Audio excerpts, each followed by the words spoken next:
I know, Igor. We said we'd never make this one.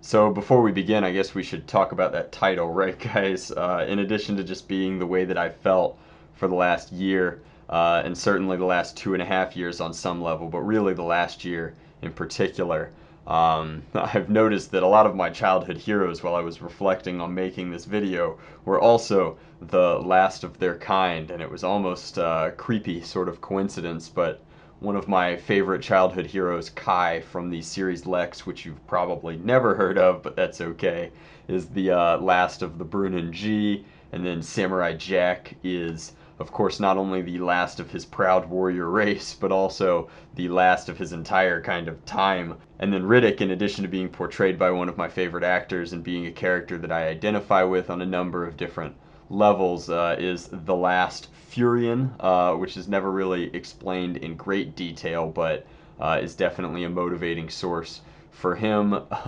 Couldn't do this list without Master Chief, who is the last Spartan, and you all know. And then actually my favorite comic book hero, which is frequently a surprise to people, but is Richard Rider, or Nova, who in the time period where he was most meaningful to me, which is the reboot series from the late aughts, is the last Centurion after the destruction of Xandar, and that is a really, really good look, since he has some very introspective monologues with the world mind at kind of the mentality that I thought was very cool. I thought that these heroes were very powerful, motivated in part self-imposed responsibility, but also by the needs and desires of the communities that they serve in their various story arcs and such. And I always thought that that was really, really cool, and it's not until recently, having experienced a admittedly very tame and very difficult to convey sort of version of that in our fun island of misfit toys that is the Nerf hobby,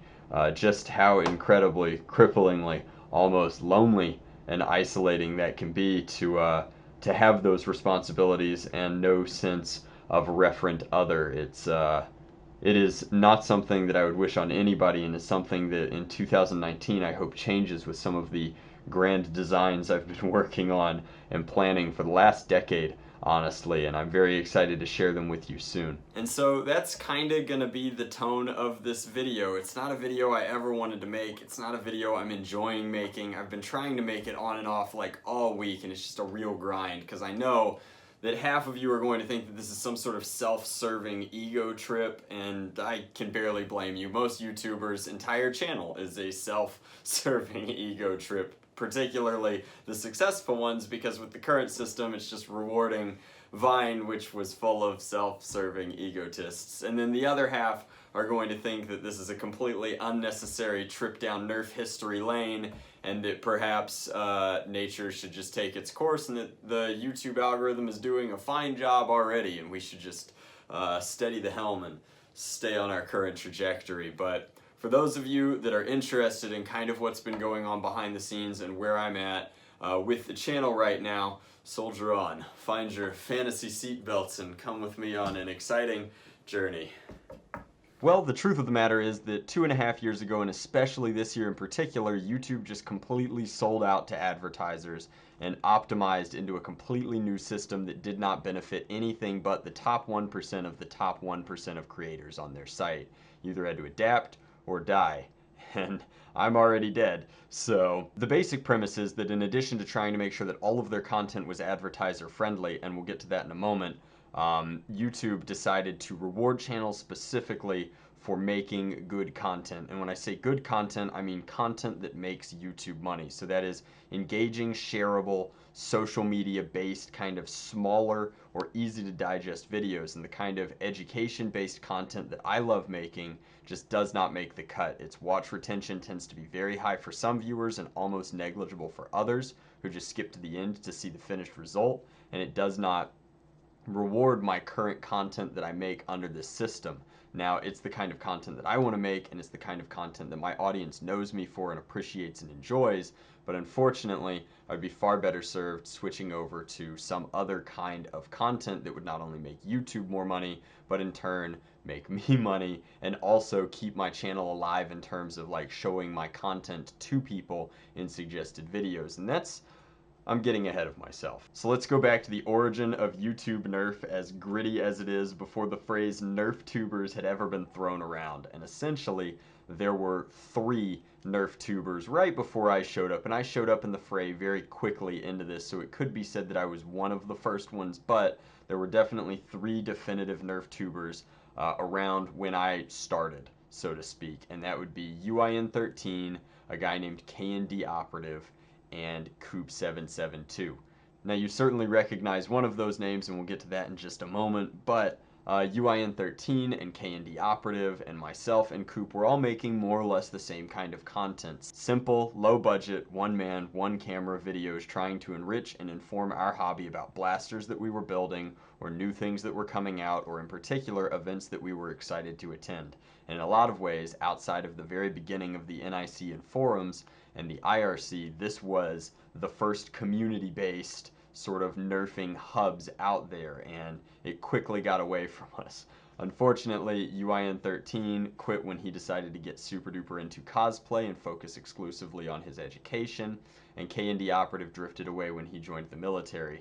But I always thought that I would have my referent other. I thought that my one friend who stuck it out with me would be there and we could bounce ideas off of one another and mostly just keep us from being completely isolated in our field. And that's sort of what I'm getting at, is just what a painful thing it is to be the only one of your kind. And so I thought that I would always have Coop, but if you are a fan of Frank's content, you will know, based on some of his vlog posts and other channels, that about 2 years ago, coincidentally when a lot of these changes on YouTube happened, he adapted rapidly by changing his not only content, but his entire channel type, the kind of content he makes, and his entire personality to cater the new YouTube algorithm.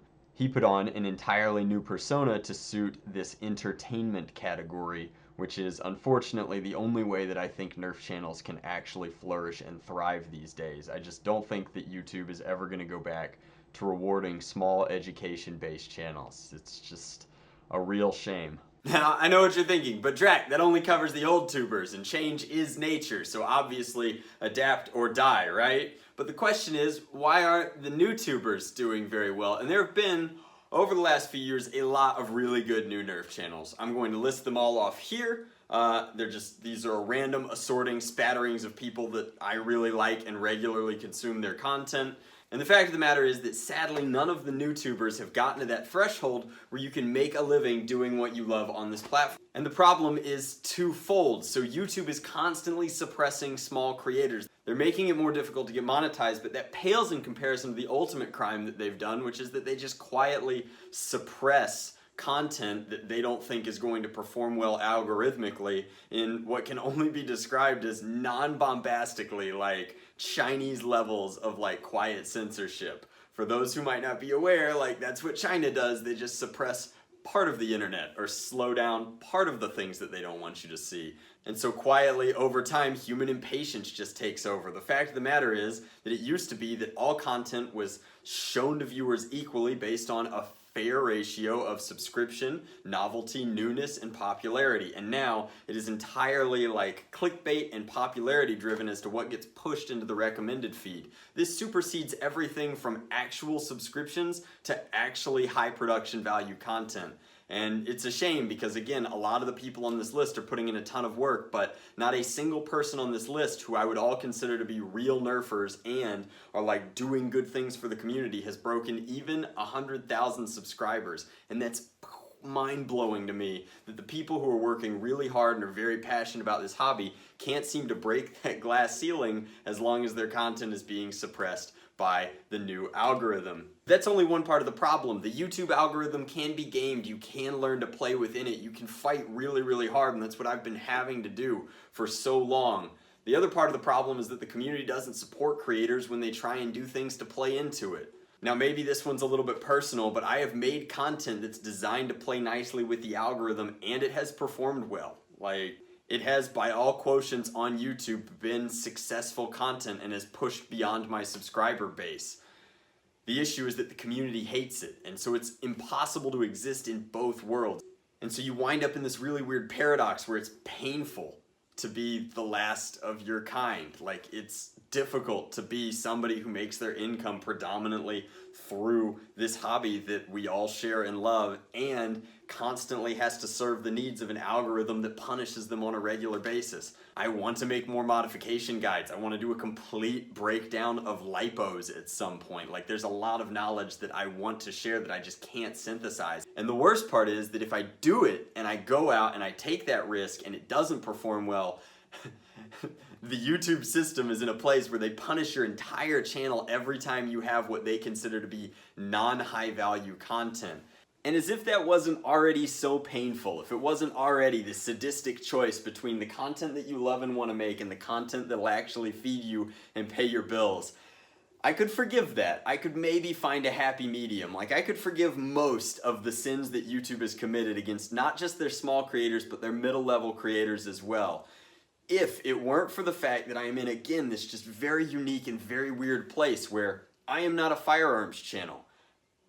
And yet I am punished like a firearms channel consistently, and it's because the language used in blaster modifications, not just in text form but also in audio to text, which you know that YouTube churns out and puts into their backend, has me categorized like a firearms channel. Not because I'm a tech channel, I think that they're mostly sports and outdoors, but because I'm constantly using words like stock, handle, magazine, reload, blaster, like all sorts of these things, like, have given them enough data that they have put me in whatever shelf they put guys like Hickok 45 and like everybody who could essentially move over to full 30, except I can't move over to full 30. A, my audience isn't going to follow me there at all. I will be less useful to you. And then B, it can only be ironically and hilariously a very 2A mentality, I suppose. Like, this is where I started. This is where I built my channel. Like, I've been here for a decade and I don't want to leave.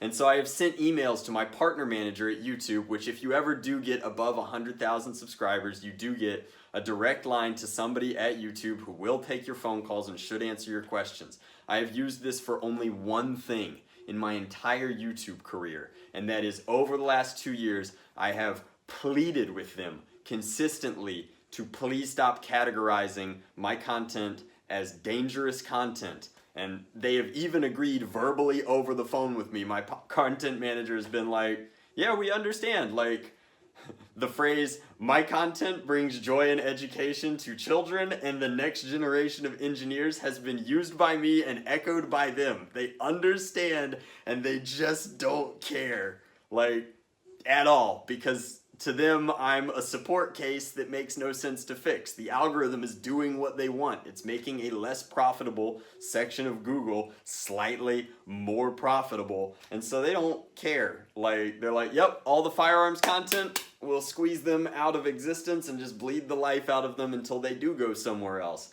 The issue is, I have nowhere else to go. This is my little internet home. I've built my house here. I've built my life here. I love this community and I don't want to go anywhere. And yet my videos are constantly being demonetized. And it's the ones that I care about too. Like, that's the biggest dagger. Spend 3 times as long working on a video that you actually care about and want to serve to your community, and then 2 days into its launch, just get daggered by the system that you're literally doing free work for. It's crazy. It's actually crazy. But Drek, what about all the people who do make a living off of our hobby? Well, of the 3 channels that are frequently considered and lumped in with me as referent others, they are all in that entertainment category, and none of them make content that serve our community in the way that mine is always at least attempted to. Paul and Aaron are both very adept editors, incredible filmmakers with a real finger on the pulse of what their target demographic wants, and they serve it to them over and over and over again, unchanging in theme and flavor, but always improving in terms of quality and production value. And I don't want to take anything away from them. I have tremendous respect for them and what they do, but they are filmmakers who use Nerf blasters as props. And so what about my old friend Frank? Well, post his personality change, he has been significantly happier as an individual, and I could not be more proud and happy for him in that. And his content's production value has gone up in a way that I am both envious of and very excited to see how much further he takes it. But it no longer caters to what I consider the target of a Nerf community member, or what I would personally define a Nerfer as. It is very much entertainment for the masses, and again, serving that lowest common denominator of YouTube viewer who just wants to click and see something and then click away. And so I tremendously miss the Frank that was, but I'm very happy that he's happy with his content and where it is going. But it does leave me very much alone without any referent others in my field to either collaborate with professionally or even just bounce ideas off of. I literally could not finish the video, just completely surrounded by all of my work and projects and stuff. So I am headed to a neutral place where I can finish the video in peace. And yes, it's not as bad a state as people think it is. Alrighty guys, so this is Teddy. Oh, he's such a good boy, but he has no announcements for you. He just likes being outside and hanging out. Don't you, buddy? Exactly. So what was the point of this video? Well, the point of this video is not to bore you with a 20-minute exposition of why I feel so just kind of exhausted at the end of 2018. The point of it is to talk about some things that I'm very excited for in 2019, but just kind of to point out that, like, and Mr. Nathan did a really great video on this, and I don't want to detract from it by trying to cliff notes it, but I kind of wanted to give my unique perspective on it, which is that, like, man, it is really frustrating out there, and it's helpful when the community that I literally spend 14-15 hours a day every day just dedicated to your service and best interests as best that I possibly can serve them. Like, it's helpful when you guys are like a little bit understanding of this weird position that I'm in, and you just, I don't know, I mean, like, it's a weird thing to ask people who have already watched a 20-minute long video and already, like, have followed you for, in some cases, the entirety of the journey, like, to support you further or whatever. I mean, you never want to, like, have to ask your audience for anything more than they've already given you, which is their time and their support in terms of consuming your content. But End War 2019 announcement is coming very soon. I will give you the dates right now, as well as the general location, and I will also give you something that, like, it's the only thing that I'm really good at, is like completely transparent and honest content. And the holdup in that announcement has just been exclusively tied to insurance and the logistics of moving the event around. The event is always supposed to be a traveling event, and it's finally doing that this year. It feels a lot like we're cutting the umbilical and taking off towards a bright new future, and it is absolutely my humble honor and privilege to deliver our community's somehow definitive event, and that is very special to me. So in addition to the regular occurrences of End War and FoamCon, and all those announcements will be coming in a video in like 2 or 3 days-ish, hopefully like sometime this week, so that we can start planning. I'm giving you these dates in the general location so that for those of you that have to fly, you must wait no longer. But just insurance and then the logistics of some things have been really frustrating in that regard. But the big thing that I want to tell you is that this is the year, whether we're ready for it or not as a community, like, it is time to launch my original dream that I, like, wrote up years and years ago, which is the Foam Pro Tour. And I'm tired of being the only professional Nerfer left, and so it's my dream to use this kind of tournament of tournaments, this pro tour, to create more people who are as passionate about this hobby as I am, and to give those who are already on the cusp of that a venue or a platform that they can really, like, compete at. And I'm going to wrap that all up into End War as our community's definitive event and make something really special for you guys. So I don't want to belabor that point too terribly much, but that is an announcement that's coming very soon, and I knew that this video would be worrisome in some ways, like, oh no, is he not going to keep doing End War? And End War and the SENC are like the single most important things that I've done in this community, because, as I've said ad nauseum at this point, like, I am not the best at integrations, I am not the best at paint jobs, I am not the best at electronics, I am not the best at editing videos, I am certainly not the most loquacious or well-spoken, but one thing that I do take a reasonable amount of pride in is I think that I'm really good at bringing people together at this point and delivering experiences to those people that are worthy of their attendance. So End War is always going to be free. I can't wait to see you guys there.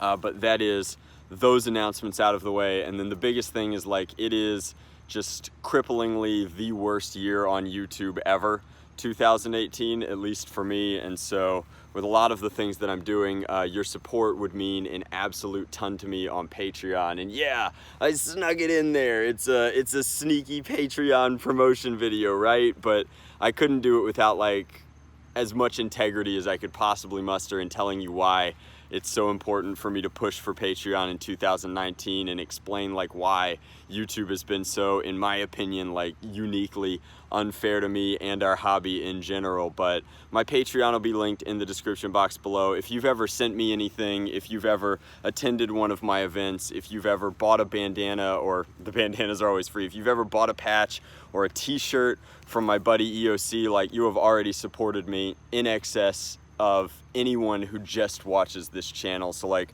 I'm not asking for more from you. I don't want to do that. Like, I'm just, thank you so much for your support over the years. And we are doing a couple of special things on Patreon. I've completely revamped my Patreon system for 2019 because it is like legitimately the only thing that like feeds me and puts gas in my tank these days. So like, Patreon link down in the description box below. We are doing a very unique, very special run of Undead Army patches for the, it's a new feature on Patreon. For anyone who onboards or anyone who's been with me this long, it's going to be the only way that I'm distributing work, and it's going to be very frequent. And we've also made some updates to the Discord where like there's going to be a lot of involvement. You're going to hear the word patrons a lot on the channel going forward, just because it is my intention to kind of use that vessel to support myself, my business, my best friend, and my events.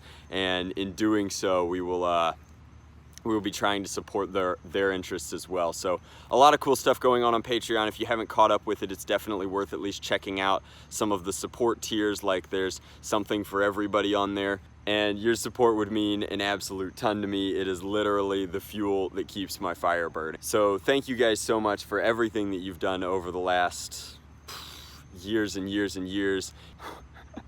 It's just been incredible watching where the communities come, where the hobbies come, and how far we've come. Like, it has been a long, long road that we've traveled on together, and I guess I'm asking you guys to carry me as far as you want me. If having an envoy to these businesses, if having somebody who attends every event, if having somebody who's experienced every nerfing community and touched and influenced pretty much every facet of this hobby is still valuable to the hobby, like, I'm you guys' envoy to use, like, as always. And I really, really mean this when I end every video this way. I don't know, I'm gonna take a couple of days off for a break here just to recalibrate into 2019. But with you guys' support, I'm not going anywhere. Like, and as always, seriously, I mean it, I mean it, I mean it. Much love. Nerf on. Drac out. I don't know how to warn you for what I'm gonna say, 'cause you're holding so tight to what I'm taking away. I got demons inside me, so I'm faced with a choice. Either try to ignore them, or I give them a voice. And it's keeping me up at night, worried it's not alright, holding back things you don't know. And it's keeping me up at night, worried it's not alright. You're not gonna like where this goes. And they'll tell you I don't care anymore, and I hope you'll know that's a lie. 'Cause I found what I have been waiting for, but to get there means crossing a line. So I'm crossing a line.